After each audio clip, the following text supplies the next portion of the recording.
ඉරේදානක නම් ලේසි නෑ. දැම්මත් ප්‍රශ්නයක් නෑ. என்ன சிறையில அடைக்கிறது அப்படிங்கிறது அவ்வளவு லேசான ஒரு காரியம் கிடையாது. அப்படியே என்ன சிறையில அடைச்சாலும் அதுக்கு மொட்டு கட்சியில மாற்று திட்டம் இருக்கு அப்படின்னு சொல்லி மொட்டு கட்சி மேடையில நாமல் ராஜபக்ஷ ஒரு கருத்தை தெரிவிச்சிருக்காரு.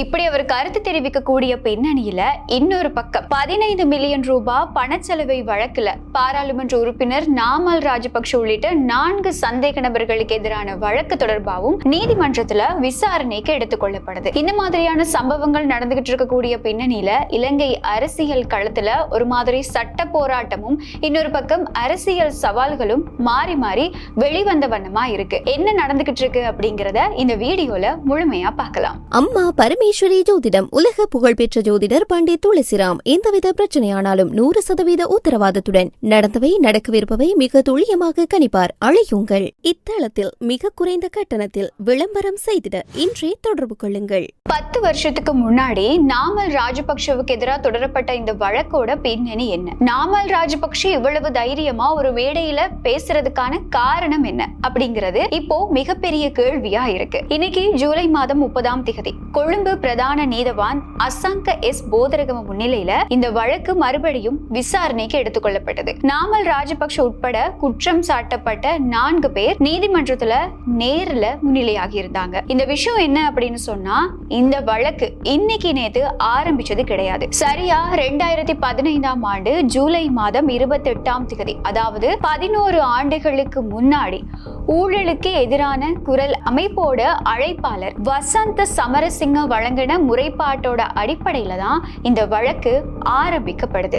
சட்டவிரோதமா பெறப்பட்ட 15 பில்லியன் ரூபாய் பணத்தை சலவை செஞ்சு என்ஆர் கன்சல்டன்சி அப்படிங்கிற நிறுவனத்துல முதலீடு செஞ்சதா பணச்செலவை தடுப்பு சட்டத்துக்கு கீழே குற்றவியல் விசாரணை ஆரம்பிக்கப்படுது. ஆனா இத்தனை ஆண்டுகள் கடந்தாலும் கூட நீதிமன்றத்துல சிஐடி என்னென்ன விஷயங்களை முன் வச்சிருக்காங்க தெரியுமா? தனியார் வங்கி கணக்குகளை ஆய்வு செய்யறதுக்கு இன்னும் மேலதிகமான கால அவகாசம் வேணும் அப்படின்னும் சட்டமா அதிபரோட ஆலோசனைகள் இன்னும் கிடைக்கல அப்படின்னும் சொல்லி இருக்கு. இந்த காரணத்தினால இந்த வழக்கு எதிர்வரும் அக்டோபர் மாதம் 29ஆம் தேதி வரைக்கும் ஒத்தி வைக்கப்பட்டிருக்கு. 11 ஆண்டுகள் கழிந்தும் கூட இந்த விசாரணைகள் இழுபறியா இருக்கு அப்படிங்கிறது எங்களுடைய நீதித்துறை, அதையும் தாண்டி இந்த விசாரணை அமைப்புகள் மேல அவங்களுடைய வேகத்து மேலையும் பல கேள்விகளை இப்போ எழுப்பி இருக்கு. நீதிமன்றத்துல வழக்குகள் ஒரு பக்கம் போய்கிட்டு இருக்கக்கூடிய பின்னணியில மொட்டு கட்சியோட தலைமையகத்துல நடந்த ஒரு கூட்டத்துல நாமல் ராஜபக்ஷ பல கருத்துக்களை பேசி இருக்காரு. இப்படி பேசுற சந்தர்ப்பத்துல அவர் சொன்ன ஒரு முக்கியமான விஷயம் தான் இன்னைக்கு நாள்ல ஒரு மிகப்பெரிய பேசு பொருளாவும்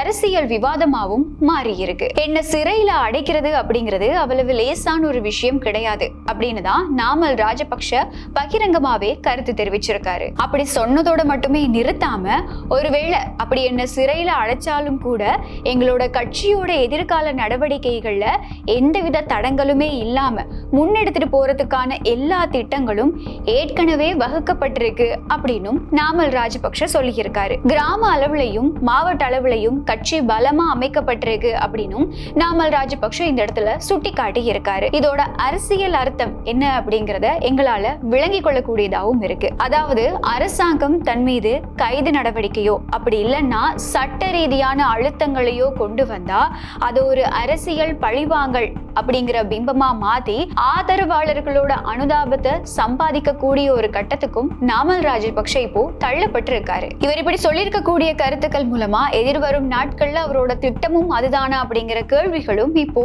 எழுப்பப்பட்டு வருது. அதாவது நாமல் ராஜபக்ஷ கைது செய்யப்பட்டாலும் அத அரசியல் ரீதியா தனக்கு சாதகமா பயன்படுத்தி கொள்ளக்கூடிய ஒரு திட்டத்தை தான் நாமல் ராஜபக்ஷ இப்போ தயாரிச்சு வச்சிருக்கதா சமூக வலைதளங்கள்ல பல விமர்சனங்கள் எழ ஆரம்பிச்சிருக்கு. இந்த இடத்துல எழக்கூடிய மிக முக்கியமான அரசியல் விமர்சனம் என்ன அப்படின்னா, இலங்கையில ஆட்சி மாற்றங்கள் ஏற்படுற சந்தர்ப்பங்கள் எல்லாம் அரசியல்வாதிகள் மேல இருக்கக்கூடிய பழைய வழக்குகள் தூசி தட்டப்படுறதும் அதுக்கப்புறமா அது காலப்போக்குல கிடப்புல போடப்படுறதும் அப்படிங்கிறது தான் வழக்கமான ஒரு விஷயம். இந்த விமர்சனம் தான் இப்போ பரவலா தேசிய மக்கள் சக்தி அரசாங்கம் மேலையும் முன்வைக்கப்பட்டு வருது. வசந்த சமரசிங்க மூலமா 2015ஆம் ஆண்டுல கொடுக்கப்பட்ட இந்த 15 மில்லியன் ரூபாய் வழக்கு ரணில் மைத்ரி ஆட்சி காலம், அதையும் தாண்டி கோட்டாபய ஆட்சி காலம், அதுக்கப்புறமா ரணில் ஆட்சி காலம் அப்படின்னு கடந்து இப்போ அனுரகுமார திசாநாயக்க ஜனாதிபதி அவர்களுடைய ஆட்சி காலம் வரைக்கும் வந்திருக்கு. ஆனா சட்டமா அதிபரோட ஆலோசனை இன்னைக்கு வரைக்குமே வரல. வங்கி அறிக்கைகளை ஆய்வு செய்யறதுக்கு அவகாசம் வேணும் அப்படின்னு சிஐடி நீதிமன்றத்துல சொல்லி இருக்கு. பொதுமக்கள் இது தொடர்பா ஒரு விதமான சழிப்பு தன்மையை காட்ட ஆரம்பிச்சிருக்காங்க. ஏன்னா 2015 முன் வச்ச ஒரு வழக்கு விசாரணை தொடர்பா இப்ப வரைக்குமே இந்த வங்கி கணக்குகளை விசாரிக்கிறதுக்கு கூட மேலதிகமான ஒரு கால அவகாசம் கேட்கிறாங்க அப்படிங்கிறது இந்த வழக்கு தொடர்பா விசாரணை அதிகாரிகள் என்ன மாதிரியான ஒரு தீவிரத்தை காட்டி இருக்காங்க அப்படிங்கிற ஒரு பிம்பத்தை வெளிப்படையாவே எடுத்து காட்டுது. உண்மையாவே குற்றங்கள் நடந்திருக்கா? அப்படி இல்லைன்னா பல அரசியல் காரணங்களுக்காக இந்த மாதிரியான வழக்குகள் இழுத்தடிக்கப்படுதா? ஊழல்வாதிகள் கைது செய்யப்படுவாங்க, இந்த அரசாங்கத்திலேயாவது அது சரியா நடைமுறைப்படுத்தப்படும் அப்படின்னு சொல்லி எதிர்பார்ப்புல இருக்கக்கூடிய மக்களுக்கு இப்படி வழக்கு ஒத்திவைப்புகள் அப்படிங்கிறது சட்டத்துக்கு மேல இருக்கக்கூடிய நம்பிக்கைய குறைக்க கூடாது அப்படிங்கிறது தான் ஒரு நிதர்சனமாகவும் இருக்கு. அக்டோபர் மாதம் 29ஆம் தேதி வரைக்கும் சிஐடிக்கு நீதிமன்றம் கால அவகாசம் கொடுத்திருக்கு.